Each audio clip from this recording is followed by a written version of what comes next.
Dans le village de Maoping, de la ville de Jinggangshan, derrière le temple des ancêtres des Xie, se situe le bâtiment octogonal qui tient son nom de sa lucarne octogonale.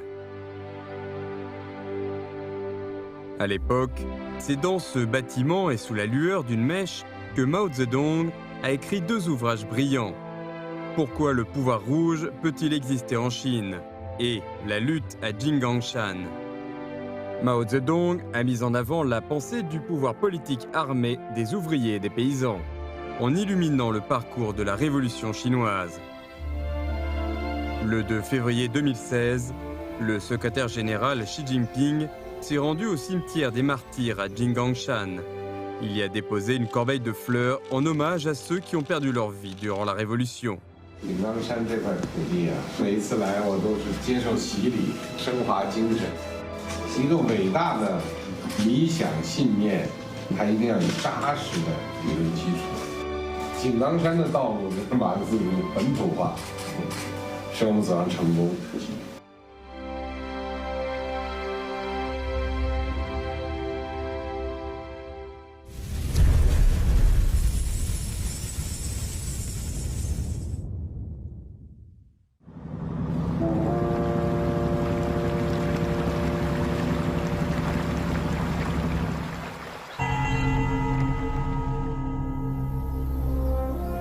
En juillet 1922, le 2e congrès du Parti communiste chinois s'est tenu à Shanghai. Après avoir analysé les conditions économiques et politiques de la Chine, la réunion a révélé la nature semi-coloniale et semi-féodale de la société chinoise et a souligné que le programme final du parti avait pour but de conduire la Chine au socialisme puis au communisme, mais que le programme à ce stade consistait à mettre à bas les seigneurs de guerre, à renverser l'impérialisme international et à faire de la Chine une véritable république démocratique unifiée.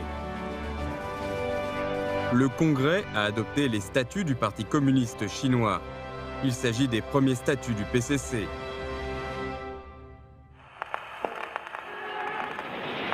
Au début des années 1920, les rues Chengdu-Bei et Xinjia, densément bordées de filatures de soie, était l'endroit comptant le plus grand nombre d'ouvriers à Shanghai. Dès sa fondation, le PCC a mis l'accent sur l'organisation et la direction du mouvement ouvrier. En août 1921, le PCC a mis en place le secrétariat du syndicat chinois, l'organe général qui dirigeait le mouvement ouvrier.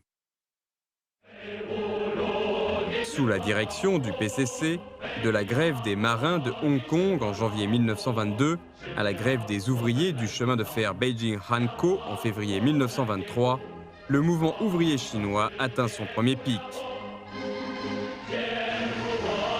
De l'automne-hiver 1921 à septembre 1922, Mao Zedong, Li Lisan, Liu Shaoqi et d'autres se sont successivement rendus à Anyuan, où ils ont mené des enquêtes approfondies sur les mauvaises conditions de vie des mineurs et des cheminots, aidé à créer des clubs d'ouvriers et organisé la grève. Grâce à la lutte héroïque des ouvriers et à la solidarité des divers milieux sociaux, la grève générale d'Anyuan a remporté la victoire. La grève générale des cheminots du chemin de fer Beijing-Hankou, lancée en février 1923, a été brutalement réprimée par les seigneurs de guerre. Le communiste Lin Xiangqian, qui préférait mourir en martyr que de se rendre, a sacrifié courageusement sa vie. Le communiste Shi Yang, touché par 3 balles, a clamé à pleine gorge « Vive les travailleurs !» avant de mourir. Depuis lors, le mouvement ouvrier national se retrouvait au creux de la vague. Le jeune PCC a vu que les forces révolutionnaires à cette époque étaient beaucoup moins puissantes que les forces impérialistes et féodales, et a réalisé l'importance de former le front uni le plus large.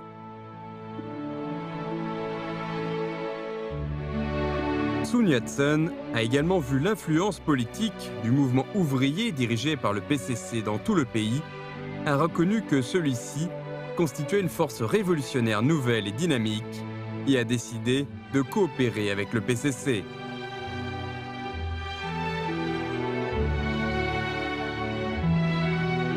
Il s'agit de précieuses images historiques de communistes chinois participant à la réunion de l'Internationale communiste à Moscou de 1922 à 1924.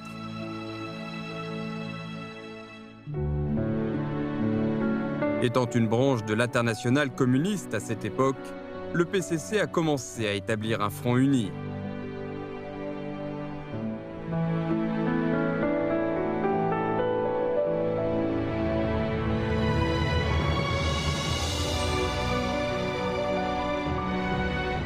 En juin 1923, le 3e congrès du PCC s'est tenu à Guangzhou. Le congrès a décidé de mettre en œuvre une coopération interpartie avec le Kuomintang dirigé par Sun Yat-sen, et des communistes ont rejoint le Kuomintang à titre individuel pour mettre en œuvre la coopération. Dans le même temps, le PCC maintenait son indépendance politique, idéologique et organisationnelle. En janvier 1924, le premier congrès national du Kuomintang de Chine, présidé par Sun Yat-sen, s'est tenu à Guangzhou. Les 3 principes politiques révolutionnaires, soit l'alliance avec la Russie, l'alliance avec le PCC et le soutien aux paysans et ouvriers, ont été établis. Et la première coopération entre le Kuomintang et le PCC a été formalisée. Dans le champ majestueux, l'armée révolutionnaire nationale a lancé l'expédition du Nord en juillet 1926 dans le but de mettre à bas les grandes puissances et les seigneurs de guerre. Lors de l'expédition du Nord, les communistes ont joué un rôle d'avant-garde et d'exemple. Parmi eux, le régiment indépendant commandé par Yeting a pris les devants pour reprendre la ville de Wuchang et est devenu une force d'élite au sein de la 4e armée pour remporter le titre de l'armée de fer. Alors que l'expédition du Nord remportait victoire sur victoire, le mouvement paysan battait son plein dans le Hunan, le Hubei, le Jiangxi et d'autres provinces. Cependant, certaines forces réactionnaires ont qualifié calomnieusement le mouvement paysan de mouvement de racaille et de très mauvais. Les opportunistes de droite au sein du PCC se montraient plus coopératifs à l'égard du Kuomintang et n'osaient pas soutenir la lutte révolutionnaire des paysans. Au début de 1927, Mao Zedong a rédigé le rapport sur l'enquête menée dans le Hunan à propos du mouvement paysan suite à une étude de 32 jours. Il a vivement réfuté les inepties critiquant le mouvement paysan à l'intérieur comme à l'extérieur du PCC et a souligné qu'il fallait compter sur les paysans pauvres comme des avant-gardes révolutionnaires et établir des associations paysannes et des forces armées paysannes.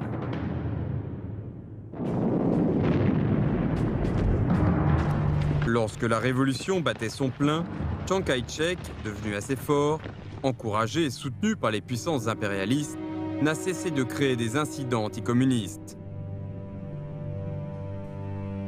Au moment critique de la Grande Révolution, les principaux dirigeants du PCC ont commis l'erreur du compromis et de la concession. Le 12 avril 1927, Chiang Kai-shek a lancé un coup d'État contre-révolutionnaire à Shanghai, arrêtant et tuant des communistes et des révolutionnaires de manière effrénée. Le 15 juillet, Wang Jingwei a également rompu officiellement avec le PCC à Wuhan, clamant « Mieux vaut tuer à tort 1 millier de personnes que de laisser une personne échapper au filet ». La première coopération entre le Kuomintang et le PCC a été complètement interrompue et la Grande Révolution s'est soldée par un échec.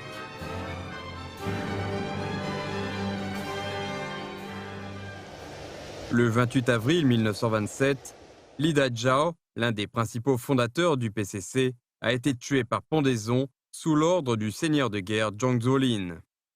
En prison, il écrit « Depuis que j'ai commencé à m'instruire, je suis déterminé à œuvrer pour la cause de la libération nationale, en mettant en pratique mon idéal et en appliquant mes connaissances. Si je suis condamné pour ce que j'ai fait, je prends toutes mes responsabilités. »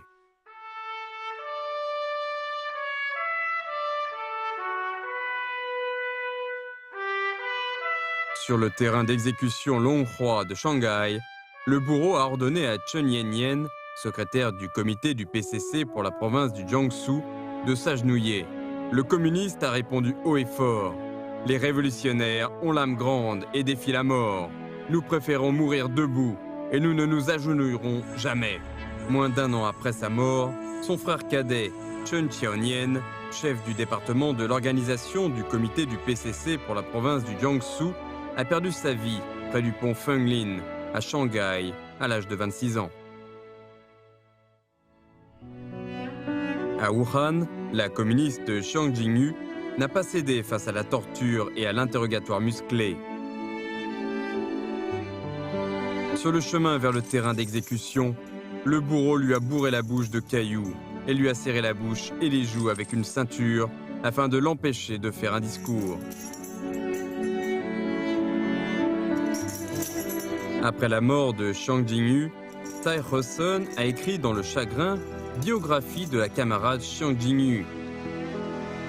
Grande Jingyu, héroïque Jingyu, tu n'es pas morte, tu ne mourras jamais.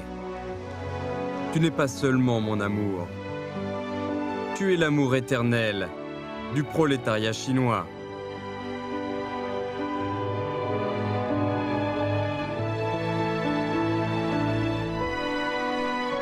À cette époque, la terreur blanche régnait dans tout le pays. Cependant, comme l'a dit Mao Zedong, le Parti communiste chinois et le peuple chinois n'ont pas été intimidés, conquis ni exterminés. Ils se sont relevés, ont essuyé le sang sur leur corps, enseveli les combattants tombés et poursuivi la lutte.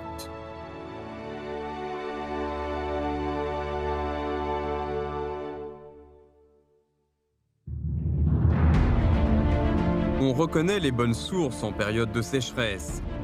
Un groupe de révolutionnaires inébranlables, tels que Ye Jianying, He Long, Peng Dehuai et Xu Teli, a rejoint sans hésitation le PCC dans l'adversité. De nombreux ouvriers et paysans se sont rassemblés à nouveau, formant une force inébranlable.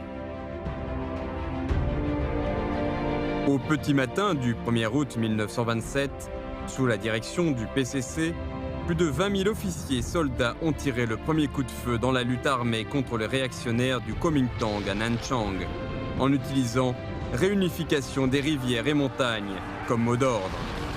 L'insurrection de Nanchang a déclaré par le sang et le feu la détermination des communistes chinois à défier la violence et à mener la révolution jusqu'au bout. Cet événement a mené les communistes chinois à diriger de manière indépendante la guerre révolutionnaire, fonder l'armée populaire et prendre le pouvoir par les armes.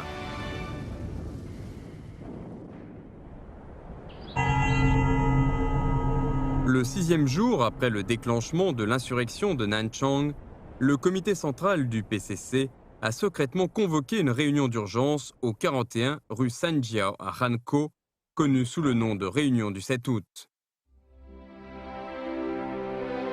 La réunion du 7 août a tiré les leçons de l'échec de la Grande Révolution et déterminé la politique générale de la révolution agraire et de la lutte armée contre le Kuomintang. Le PCC, confronté à la confusion et à la désunion dans l'organisation, a vu une nouvelle issue et un nouvel espoir s'élever. Mao Zedong a souligné avec sagacité: nous devons désormais accorder une grande attention à la force militaire et nous devons savoir que le pouvoir est au bout du fusil. Après la réunion du 7 août, Xu Jiaobai, qui présidait les travaux du comité central du PCC, voulait que Mao Zedong travaille à Shanghai. Mao Zedong a répondu: « Je ne veux pas vivre dans de grands immeubles avec vous. Je veux monter dans la montagne pour me lier d'amitié avec les héros des forêts. » Par la suite, en qualité de commissaire spécial du comité central du PCC, il s'est rendu dans le Hunan pour diriger le soulèvement de la récolte d'automne aux confins du Hunan et du Jiangxi. Avant l'insurrection, Mao Zedong a raccompagné son épouse Yang Kai-hui à son village natal dans le Hunan. Personne ne se doutait qu'il s'agissait d'un éternel adieu pour eux. En octobre 1930, Yang Kai-hui a été arrêté. L'ennemi l'a interrogé brutalement pour savoir où se trouvait son mari et lui a demandé de déclarer publiquement la rupture de ses relations conjugales avec Mao Zedong. Yang Kai-hui a dit fermement: « Le sacrifice personnel aidera au succès de notre grande cause. Je ne romprai jamais les relations conjugales avec Mao Zedong, à moins que la mer ne soit à sec et que le roc ne s'effrite. » Le 14 novembre, Yang Kai-hui qui n'avait que 29 ans, est morte en martyr à Changsha.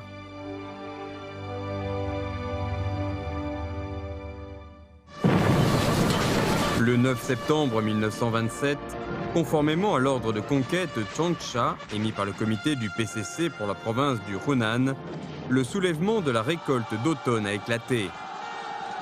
Des troupes de plus de 5000 personnes ont avancé vers Changsha par 3 routes.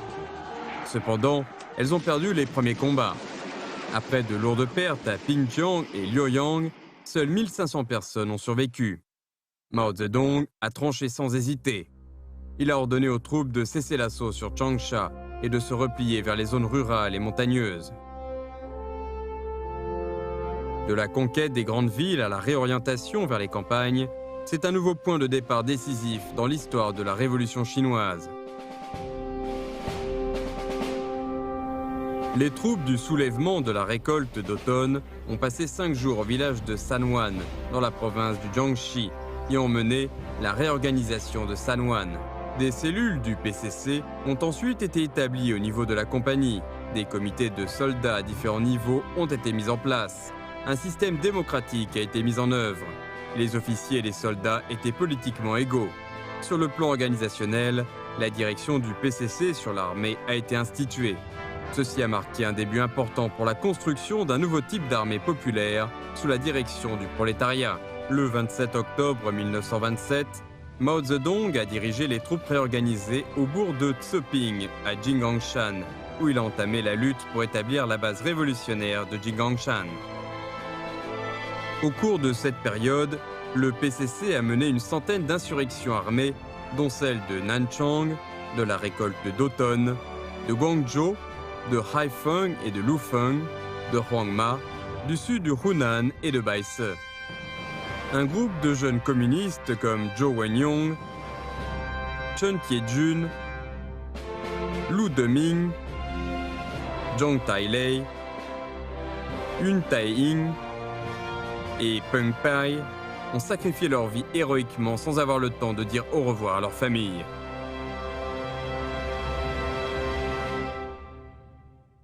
Je pense que 爷爷彭湃呢，他是一个对信仰非常坚守的革命者。面对死亡的时候，他说：“不久的将来，一定会建立全国的苏维埃。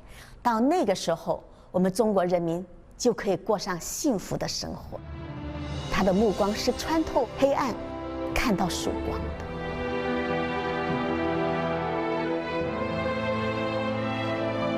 Malgré les pertes énormes, les soulèvements ont laissé des étincelles révolutionnaires inextinguibles. En avril 1928, sous la direction de Zhu De et de Chen Yi, les troupes restantes issues de l'insurrection de Nanchang et l'armée paysanne de l'insurrection du sud du Hunan sont successivement arrivées dans la région de Jingangshan. Fin avril, elles se sont jointes aux troupes de Mao Zedong à Ninggang. Après la jonction des troupes de Zhu De et de Mao Zedong, la 4e armée de l'armée révolutionnaire des ouvriers et des paysans a été créée. Plus tard, cette armée a eu un autre nom retentissant, Armée rouge des ouvriers et des paysans. L'armée rouge a brisé les opérations d'anéantissement successives menées par le Kuomintang et a remporté les batailles de Wudojiang, Longyuankou et Huangyandie.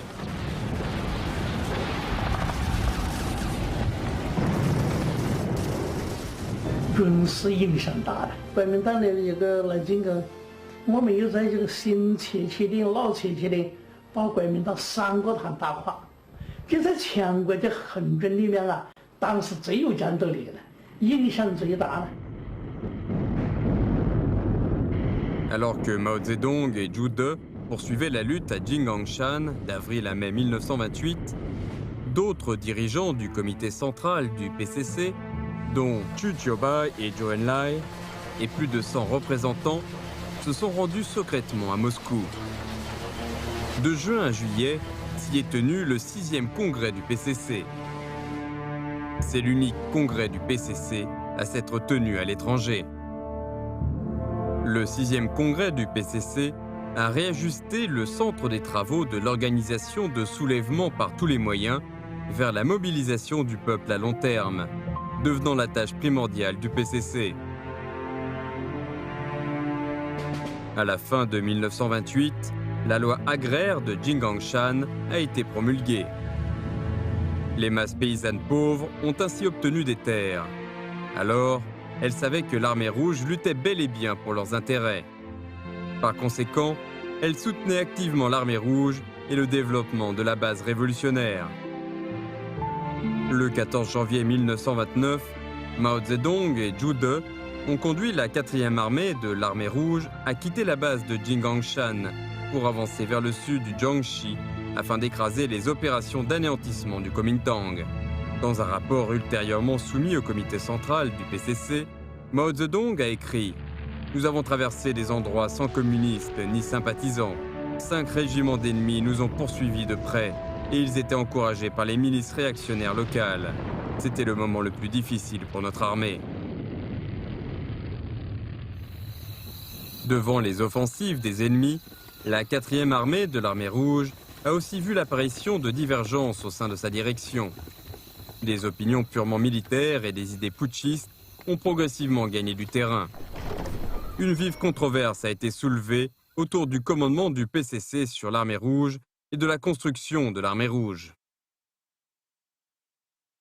那时候真的呢，枪指挥党啊，是党指挥枪，他就说是这个应该绝对啊，党应该绝对的领导军队是党，这是党的军队啊。他说我一定要坚持。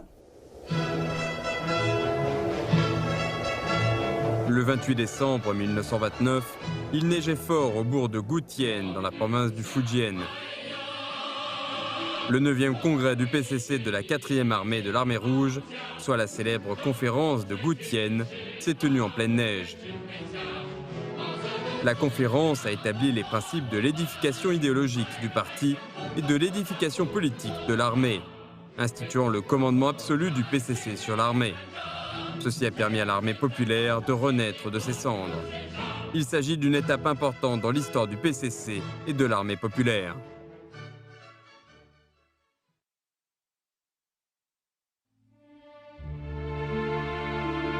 Peu de temps après la conférence de Gutian, Mao Zedong a écrit une lettre à un commandant militaire en réponse aux doutes de certaines personnes au sein du PCC sur l'avenir de la révolution.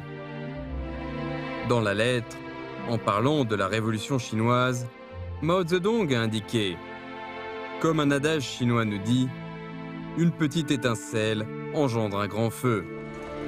Bien que notre force soit petite maintenant, son développement sera très rapide. » À la fin de la lettre, il décrivait l'avenir radieux de la Révolution avec un langage majestueux et passionné. Cet essor révolutionnaire est semblable au navire dont la cime des mâts est déjà visible à l'horizon lointain. Il est semblable au disque solaire dont les rayons ardents percent déjà les ténèbres de l'Orient et sont visibles du haut de la montagne. Il est semblable au bébé qui s'agite déjà dans le ventre de sa mère et qui verra bientôt le jour.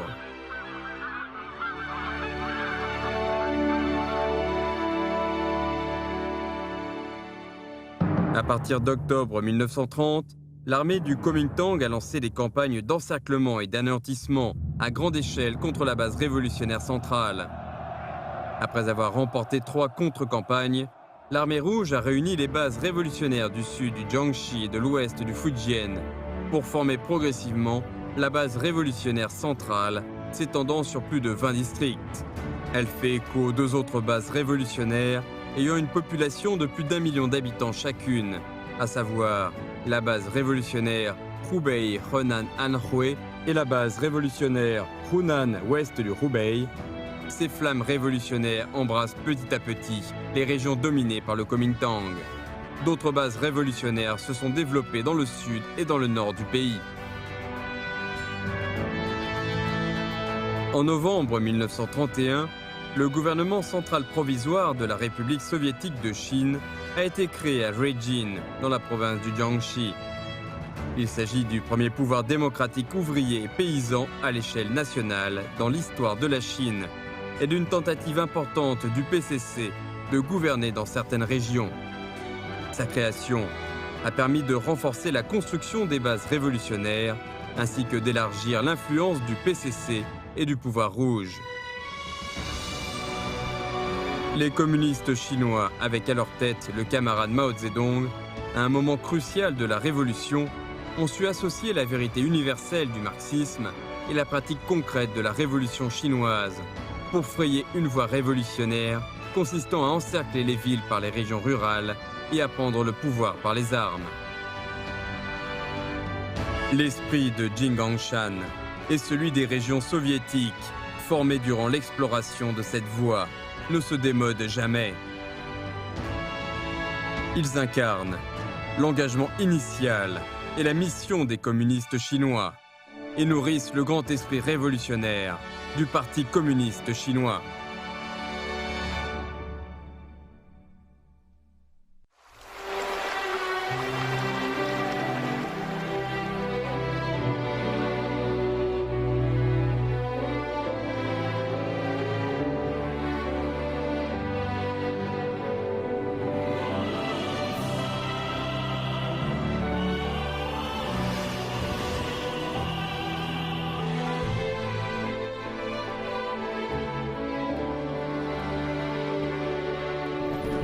从长夜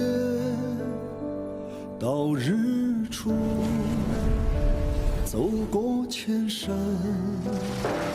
万水的路，每一步都是信仰足迹，烙印下新中国版图，从贫弱到富强，走出复兴，为业征途，每一天都有奋斗牺牲，只为人民拥抱幸福，凭着心中坚定信念，敢叫日月换新天，雄关漫道，风雨无阻，汇聚起中华儿女同向前。